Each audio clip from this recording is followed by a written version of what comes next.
बिस्मिल्लाहिर्रहमानिर्रहीम। अस्सलाम वालेकुम, आदाब नाज़रीन। आप देख रहे हैं ग्रोइंग कश्मीर और मैं हूं आपका मेज़बान आरिफ कसाना। जी नाज़रीन, आज हमारे साथ जो शख्सियत मौजूद हैं किसी तारुफ़ के मोहताज नहीं और पूरी जम्मू कश्मीर गुज्जर बकरवाल कौम की शान है और हाल ही में उन्हें जो है राज्यसभा का मेंबर घोषित किया गया है नरेंद्र मोदी के द्वारा। और आपको बता दूं कि पूरे जम्मू कश्मीर में जब ये नाम आया कि गुलाम अली खटाना साहब जो हैं वो राज्यसभा के मेंबर बने हैं तो पूरे गुज्जर बकरवाल कौम के अंदर खुशी महसूस हुई। और ख़ासकर गुज्जर बकरवाल कौम ही नहीं बल्कि जम्मू कश्मीर के सारे लोगों के अंदर ये खुशी हुई, क्योंकि एक अच्छी शख्सियत जब किसी मकाम पर पहुँचती है तो हर उस इंसान का जो है उसकी कुछ उम्मीदें जाग उठती है। और वो कहता है जब ये इंसान आगे पहुँचा तो हर लोगों की उम्मीदें जाग उठती है। और इसी बीच हमारे साथ बात करने के लिए मौजूद हैं गुलाम अली खटाना साहब। जी, सबसे पहले बहुत बहुत शुक्रिया अपना कीमती समय देने के लिए। शुक्रिया जी गुलाम अली खटाना साहब, मैं आपने क्या किया है मैं उसके हवाले से आपको नहीं पूछूंगा, क्योंकि आपने कुछ किया ही है तभी इस मुकाम तक पहुंचे हैं।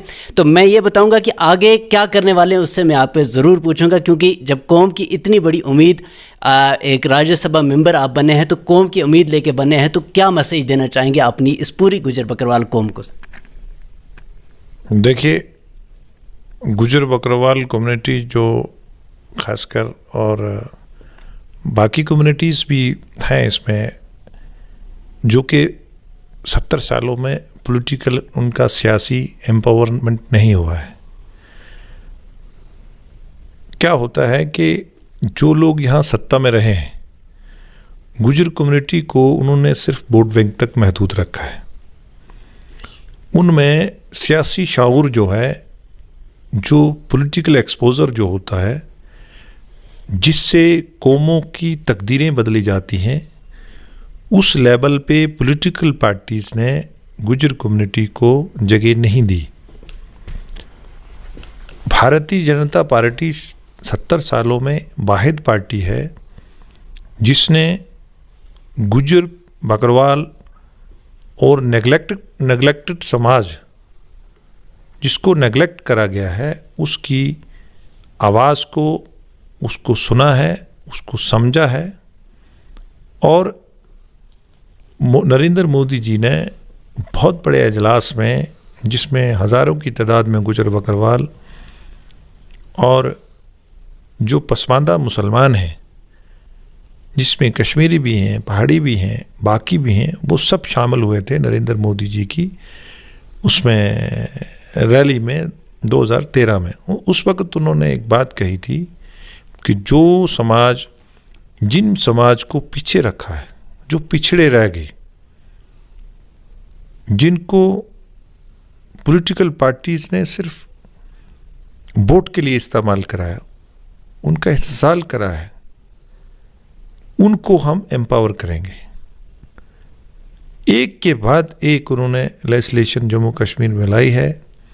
वो पंचायत में रिजर्वेशन हो, डीडीसी हो, मेंबर हो, वीडीसी हो, ब्लॉक डेवलपमेंट काउंसिल के चेयरमैन हो। आप आज इतने चेयरमैन मिलेंगे आपको ट्राइबल। आपके जम्मू कश्मीर जिला में कभी सोचा था कि डीडीसी चेयरमैन भी ट्राइबल बनेगा? आपके जिलों में बने हैं। आपकी पॉलिटिकल रिजर्वेशन, सियासी रिजर्वेशन, जो हमारी कम्युनिटी के लीडर्स, यहाँ की रीजनल पार्टीज और जो नेशनल पार्टी थी कांग्रेस, उनको ये बता ही नहीं पाए 70 साल कि हमारी भी कोई दर्द है। तो आज नरेंद्र मोदी जी ने ये सब चीज़ें दी हैं। जम्मू कश्मीर के लोगों को और बहुत कुछ मिलने वाला है और बहुत कुछ मिलेगा। उनको नरेंद्र मोदी जी, अमित शाह जी, उनको ताज से भी ज़्यादा इज्जत देते हैं और उनकी बराबर हर खित्ते के लोगों की तरक्की होगी और हर समाज की आवाज़ जो है वो बनेगी। और वो वक्त चला गया कि आप किसी समाज को स्टेट की तरक्की का हिस्सा ना बनने दें, अपनी तरक्की का हिस्सा ना बन पाए अपनी ज़िंदगी में, और देश की तरक्की का हिस्सा ना बने। ऐसे कैसे हो सकता है कि नरेंद्र मोदी जी का राज हो? गुलाम अली कटाना साहब, अगर आपसे मैं बात करूं 2 दिन की, अगर पहले की बात करें तो पूरे जम्मू कश्मीर में गुजर पहाड़ी आपस में लड़ने पर तैयार थे, एक दूसरे को बुरा भला कह रहे थे, लेकिन देश का होम मिनिस्टर है इतना आसानी से जवाब दिया कि दोनों जो कौमें हैं, दोनों चाहे पहाड़ी की बात करें, गुजर की बात करें, बकरवालों की बात करें, सब मिल गए और एक खुशी का माहौल आ गया, किसी को नाराज़ नहीं किया। हालांकि लोगों को ये अंदाज़ा था कि शायद ऐलान करेंगे तो आपस में लोग जो है वो लड़ पड़ते, लेकिन इतना आसान जवाब दिया। तो क्या इसमें रोल है आपका, क्योंकि लोग सबका यही कहना है कि गुलाम अली कटाना साहब का इसमें बहुत बड़ा रोल है। देखिए, हमने कभी भी ज़िंदगी में मैं ज़्यादातर अखबारों में भी नहीं रहता हूँ, कभी पोर्टल में, टीवी में आपने मुझे बहुत कम देखा होगा। ये नहीं है कि मैं खुद भी एक पत्रकार हूँ, मैंने डिफरेंट फील्ड्स में समाज का काम करा है, लेकिन समाज की बात को प्रायोरिटी देना, समाज की बात को प्रायोरिटी दूंगा तो मैं पॉलिटिकल पार्टी को मेन स्ट्रीम कर पाऊंगा जम्मू कश्मीर में, जिस पार्टी में मैं हूं।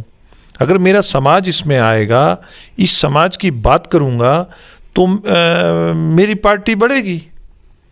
तो अगर मैं सिर्फ अपनी कौम को, अपना पेट भरूंगा और अपनी कौम की बात नहीं करूंगा, जो कि 70 साल मेरी गुजर कम्युनिटी के लीडरों ने करा है।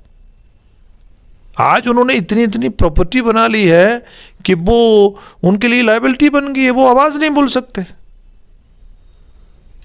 लेकिन गुजर कम्युनिटी को, लीडर्स को, सोशल वर्कर को, पंचायत के वर्कर्स को, उनको बाहर आना चाहिए, अपनी बात खुद करनी चाहिए, और उनके पास बहुत बड़ा प्लेटफॉर्म है, ग्राम सभा में बात करनी चाहिए। उनको जरूरत नहीं है कि वो असेंबली में बात हो या पार्लियामेंट में बात हो, वो अपनी ग्राम सभा देखिए कौन मेंबर है उसमें। कभी सोचा जम्मू कश्मीर में कि ट्राइबल को फॉरेस्ट राइट्स एक्ट मिलेंगे? ठीक है, कुछ जगह अभी अफसरों को भी नहीं पता है, हमें भी नॉलेज नहीं है। कभी सोचा ओबीसी समाज ने कि उनको आइडेंटिफाई होगा 27%? आपके कश्मीर में 27% जब रिजर्वेशन मिलेगी ना ओबीसी को, फिर देखना नतीजे असेंबली में। जिस दिन ट्राइबल जाग गया ना कश्मीर का, जिसको आप एक नफरत की नजर से देखते हैं, और जिसकी इस्लाम में भी कोई स्पेस नहीं है, और अगर आप राजौरी पुंछ के लोगों की जो पिछड़ापन की अगर आप बैकग्राउंड देखें, जहाँ उनकी गुजर पहाड़ी की लड़ाई की बुनियाद देखें, तो किसने किया यूनिलैटरल सीज फायर? क्यों किया? कौन रहता था एलओसी के इधर और उधर? मैं ये कहूं कि नॉन कश्मीरी स्पीकिंग मुसलमान रहता था। इन्होंने तो हद कर दी एलीट क्लास के लोगों ने कि अनंतनाग के कश्मीरी को भी गुजर कहते हैं। इस तरह सियासत चलेगी क्या? और इन्होंने सोचा हम प्रिंस रहेंगे। अरे, और जो पैसा डेवलपमेंट का था वो डाइवर्ट करते थे। आपने कई बार सुना होगा, देश के प्राइम मिनिस्टर ने ये कहा है कि जी इतना वहाँ से 100 रुपये देंगे तो वहाँ 10 ही पहुँचेगा। आज कैसे 100 का 100 ही पहुँच रहा है अकाउंट में? कभी सरपंच ने सोचा कि उसके अकाउंट में डायरेक्ट पैसा आएगा? कभी जम्मू कश्मीर का आदमी जो वो थैली उठा के, पेशाब की थैली लेके 10-10 रुपये इकट्ठे करता था, उसने कभी सोचा मेरा 5 लाख रुपये फ्री इलाज होगा? जो प्रोपोगंडा करने वाले हैं कि ये भारतीय जनता पार्टी फिरका प्रस्त पार्टी है, ये जम्मू कश्मीर के सभी लोगों को दे दिया जिसमें मेजॉरिटी मुसलमान है, तो उनको ये बात करते शर्म नहीं आती? मैं ये बातें आपसे इसलिए शेयर कर रहा हूँ। मैं आपसे बात कर रहा था बैकग्राउंड की, जो गुजर और पहाड़ी में खाई कैसे बनी। ये इसीलिए कि ये लोग जो लोग हैं, ये एक हमारा पॉलिटिकल, कश्मीर की पॉलिटिकल जो एलीट है उसको चैलेंज कर सकते हैं, उसको compete कर सकते हैं। उनमें खाई डाल दी, एक को थोड़ा सा दे दिया, बाद में उसको इंटर डिस्ट्रिक्ट रिक्रूटमेंट बैन लगा दिया, कभी दिया कभी नहीं दिया, कभी प्रमोशन में वो इधर उधर करके उनको, कभी रोस्टर में उनका रिजर्वेशन का नहीं लाना। ऐसे लूट खसूट करोगे आप पब्लिक एक्सचेकर का? सर, अगर आने वाले समय में बीजेपी की हुकूमत जो है वो जम्मू कश्मीर में आ जाए, तो आपको क्या लगता है कश्मीर को किस चीज़ की सबसे ज़्यादा ज़रूरत है, और कश्मीर के लोगों को आप कितना समझ पाए हैं कि कश्मीर के लोग चाहते क्या हैं? सर देखिए, जम्मू कश्मीर के जो लोग हैं उनको अंधेरे में रखा है। जो दिल्ली में सरकार रही उसने अंधेरे में रखा है, उनको दुविधा में रखा है। आपके सामने देखिए, पार्लियामेंट में रेजोल्यूशन है कांग्रेस के द्वारा पास किए गए हैं कि पीओजेके का पेंडिंग मसला है कि उसको वापस लेना है।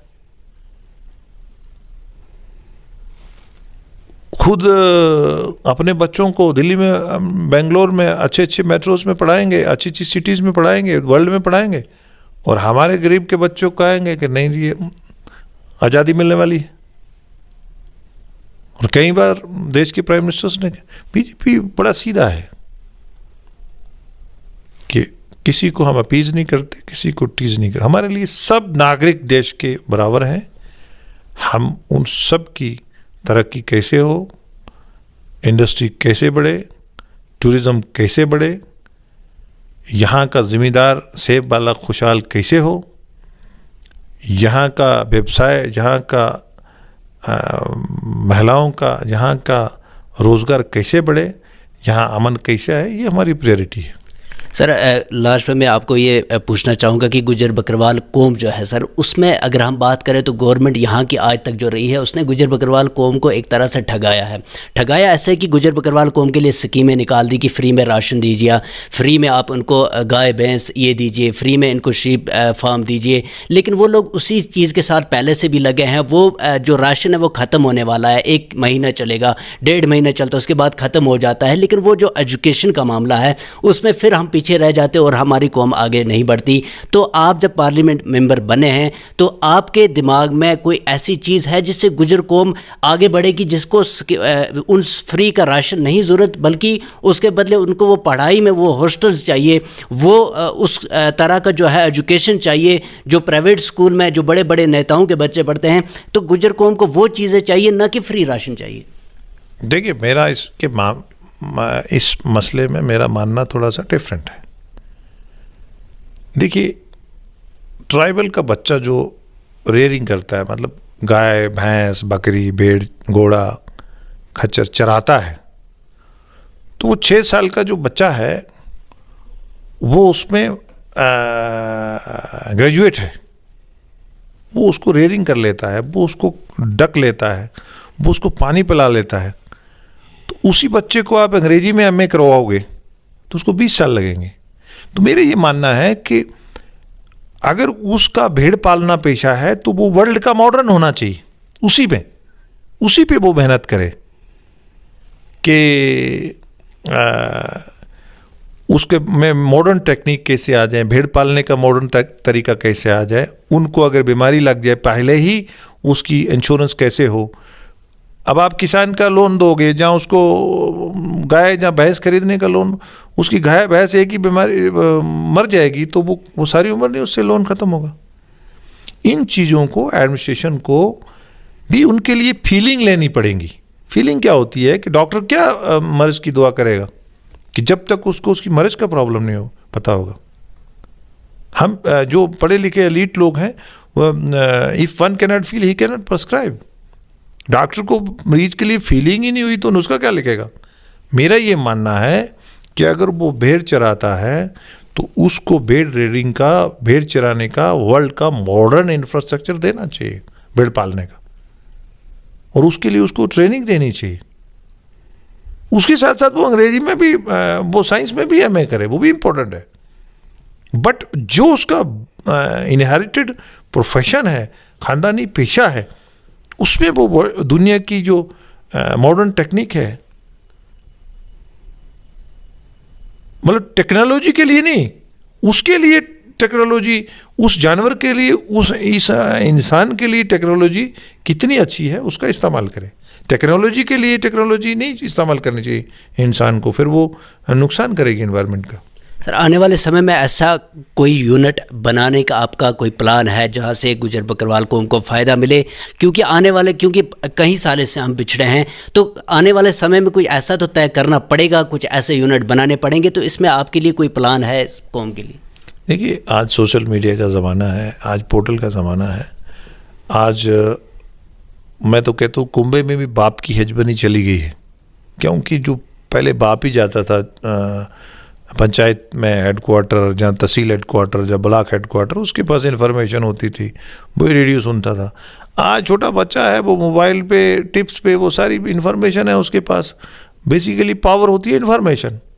अब इसलिए बाप की हेजबनी चली गई, उसमें बच्चे के पास पावर चली गई। तो आज इसका टेक्नोलॉजी का हमारे लोगों को अपना पेशा को ना छोड़ते एजुकेशन को हासिल करना है, अपने कल्चर को, अपने एनवायरनमेंट को, अपने ख़ानदानी पेशे को, उसको कैसे हम वर्ल्ड लेवल का करें, दुनिया का बेहतरीन करें। और जो डिफरेंट स्ट्रीम्स हैं इस वक्त दुनिया में, डिफाइंड स्ट्रीम्स हैं, उन पे हम भी इल्म हासिल करें, साइंस में करें, मैथमेटिक्स में करें, हम लैंग्वेजेस में करें, हम अरबिक में करें, हम हिफ़्ज़ करें, वो सब करें, कुरान का हिफ़्ज़ करें, सारी चीज़ें। बट जो अपना ख़ानदानी हमारा पेशा है उसमें भी हम मॉडर्न हों, उसको भी हम टेक्नोलॉजी को पर टेक्नोलॉजी के लिए नहीं, जानवर की डेवलपमेंट के लिए, इंसान की सहूलत के लिए और मैक्सिमम सोल के लिए वो ज़राए कैसे बने उसका रोज़गार का, उस नीयत से। सर आखिर में क्या मैसेज देना चाहोगे पूरे जम्मू कश्मीर की आवाम को? देखिए, जम्मू कश्मीर के आवाम को ये मैं मैसेज दूंगा कि हमें एक जो भी डेवलपमेंट का पैसा आता है, छोटे यूनिट पंचायत से लेकर टॉप तक, किसी बड़े प्रोजेक्ट तक, उस पे हमें नज़र रखनी चाहिए, पैनी नज़र रखनी चाहिए।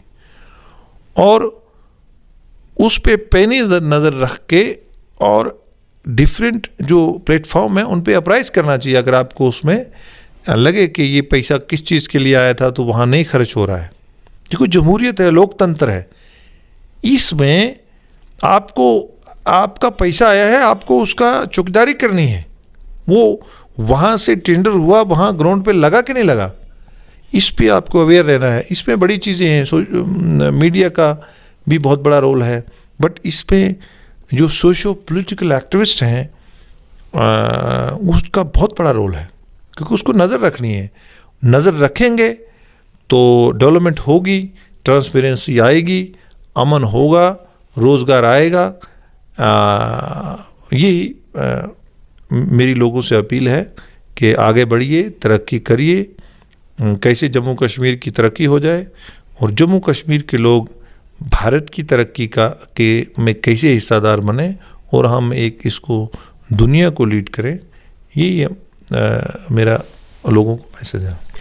जी नाज़रीन, ये थे हमारे साथ गुलाम अली कठाना साहब, जो कि हाल ही में राज्यसभा के मेंबर बनाए गए और पूरी कौम के लिए, पूरी जम्मू कश्मीर की आवाम के लिए खुशकिस्मती की बात है कि हम में से एक जो है मेंबर बने हैं। और इंशाल्लाह उम्मीद करेंगे कि आने वाले समय में उनके हाथ से जो फ़ैसले हों वो जम्मू कश्मीर के लिए अमन लाए और जम्मू कश्मीर के लोगों के लिए खुशहाली लाए, और जम्मू कश्मीर में जो इस समय बेरोज़गारी अरूज पर है वो ख़त्म हो जाए और कुछ ऐसे फ़ैसले लिए जाए ताकि हमारी कौम और पूरे जम्मू कश्मीर की आवाम को फ़ायदा हो। आप सबका हमारे साथ जुड़ने के लिए बहुत बहुत शुक्रिया।